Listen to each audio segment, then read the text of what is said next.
তো hi guys, আসসালামু আলাইকুম। দীর্ঘদিন ধরে আপনি যেই টিকটক অ্যাকাউন্টে ব্যবহার করতেছেন ওই টিকটক অ্যাকাউন্টের পাসওয়ার্ড জানেন না। আপনার ফোনে লগইন করা আছে, আপনি ব্যবহার করতেছেন, কিন্তু আপনি অ্যাকাউন্টের পাসওয়ার্ড জানেন না। অনেক আগে আপনি অ্যাকাউন্ট তৈরি করেছেন, যার কারণে আপনি টিকটক অ্যাকাউন্টের পাসওয়ার্ডটি ভুলে গেছেন, অথবা কোন নাম্বার দিয়ে আপনি টিকটক অ্যাকাউন্টটি ক্রিয়েট করেছেন ওই নাম্বারটাও আপনি জানেন না যে ফরগেট করবেন। ঠিক আছে, তো আজকের এই ভিডিওতে আমি আপনাদেরকে দেখিয়ে দিব যে কিভাবে আপনারা খুব সহজে আপনি আপনার টিকটক অ্যাকাউন্টের পাসওয়ার্ড এবং নাম্বার দুইটাই কিভাবে দেখতে পারবেন আপনি আপনার মোবাইল ফোনের সেটিং এর মাধ্যমে। ওকে, সো এই কাজটা করার জন্য সর্বপ্রথম আপনি আপনার মোবাইল ফোনের সেটিং অপশনে চলে আসবেন। আমি এখান থেকে আমার মোবাইল ফোনের সেটিং অপশনে চলে আসছি। সেটিং অপশনে আসার পর এখান থেকে আপনারা নিচের দিকে আসবেন। নিচের দিকে আসলে এখানে আপনারা একটা অপশন দেখতে পাবেন যে গুগল নামে।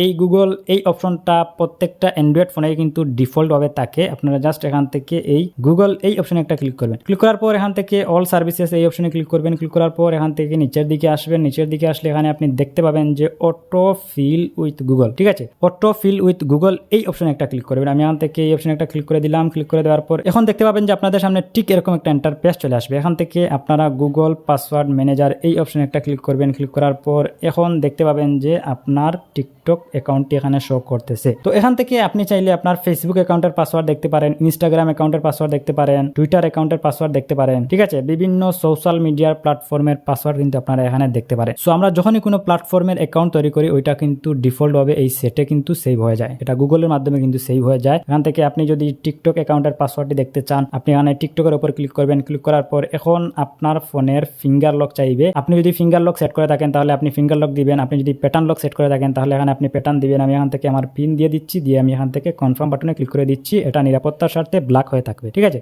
তো এখন দেখতে পাচ্ছেন যে আমি আমার টিকটক অ্যাকাউন্টের পাসওয়ার্ড দেখতে পারতেছি। এখান থেকে দেখতে পাচ্ছেন যে আমি যেই জিমেইল অ্যাড্রেস দিয়ে আমি আমার টিকটক অ্যাকাউন্টটি তৈরি করেছি ওই জিমেইল অ্যাড্রেসটাও কিন্তু এখানে দেখাচ্ছে। আপনি যদি ফোন নাম্বার দিয়ে টিকটক অ্যাকাউন্টটি যদি তৈরি করে থাকেন তাহলে এই জিমেইল অ্যাড্রেসের জায়গায় এখানে কিন্তু আপনার ফোন নাম্বারটি শো করবে, নিচের এখানে আপনার পাসওয়ার্ড শো করবে। এখান থেকে আপনি এই যে চুকের মতো একটা আইকন দেখতে পাচ্ছেন, এই আইকনে যদি আপনি ক্লিক করেন, ক্লিক করলে আপনি আপনার টিকটক অ্যাকাউন্টের পাসওয়ার্ডটি দেখতে পারবেন। ওকে, তো আমি আপনাদেরকে বলবো যে আপনি আপনার টিকটক অ্যাকাউন্টের পাসওয়ার্ডটি দেখে জিমেইল অ্যাড্রেসটি দেখে আপনি একটা খাতা নেবেন, একটা কলম নেবেন, নিয়ে আপনার জিমেইল অ্যাড্রেস এবং পাসওয়ার্ডটি আপনি একটা খাতা নিয়ে আপনি নোট করবেন। নোট করে আপনি এখান থেকে ডিলিট করে দিবেন। আপনি যদি এখান থেকে ডিলিট না করেন তাহলে কি হবে, যে কেউ কিন্তু আপনার ফোনের সেটিং এ ঢুকে সে কিন্তু আপনার টিকটক অ্যাকাউন্টের পাসওয়ার্ড কিন্তু দেখতে পারবে, বা ফেসবুকের বা যে কোনো প্ল্যাটফর্মের পাসওয়ার্ড কিন্তু সে ইজিলি দেখতে পারবে। ওকে, সো গাইস এই ছিল মূলত আজকের ভিডিওটি আপনার কাছে কেমন লেগেছে কমেন্ট করে জানাতে পারেন। আজকের মতো আমি মিজান খান বিদায় নিচ্ছি। দেখা হবে নেক্সট ভিডিওতে। আল্লাহ হাফিজ।